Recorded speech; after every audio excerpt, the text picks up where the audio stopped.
অলপ আগতে CM ছাৰে ফেচবুক লাইভ ছেশ্যন এটাত কৈছে ADRE মেইনছ এক্সামটোৰ বিষয়ে তেওঁ কি কৈছে আমি চাই লওঁ এবাৰ হওক। যোৱা পৰহি মই ফেচবুক লাইভত এটা কথা উল্লেখ কৰিছিলোঁ যে অসম চৰকাৰৰ তৃতীয় আৰু চতুৰ্থ শ্ৰেণীৰ যি পৰীক্ষা হ'ব তাত আমি লোকসেৱা আয়োগৰ আৰ্হিত প্ৰিলিমছ আৰু মেইনছ আমি অনুষ্ঠিত কৰিম। দুই এজন ব্যক্তিয়ে মোক জনাইছে যে পৰীক্ষাত নতুন নিয়ম এই বছৰ কৰিব নালাগে কাৰণ আৰু যিহেতু 2 মাহ আছে গতিকে আমি পুৰণা বা আগৰবাৰৰ দৰে পৰীক্ষা পতাটো উচিত হ'ব।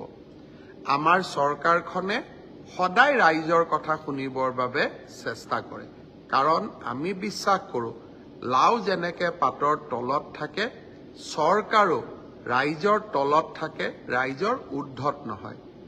যিসকলে মোক এই পৰামৰ্শটো দিছিল দুই এজনে অলপ গালিগালাজো কৰিছে আৰু কিছুমানে ভালকৈ পৰামৰ্শটো দিছে। গালিগালাজ কৰা সকলকো মোৰ মৰম জনাইছোঁ আৰু ভালকৈ কোৱা সকলকো মোৰ সন্মান জনাইছোঁ।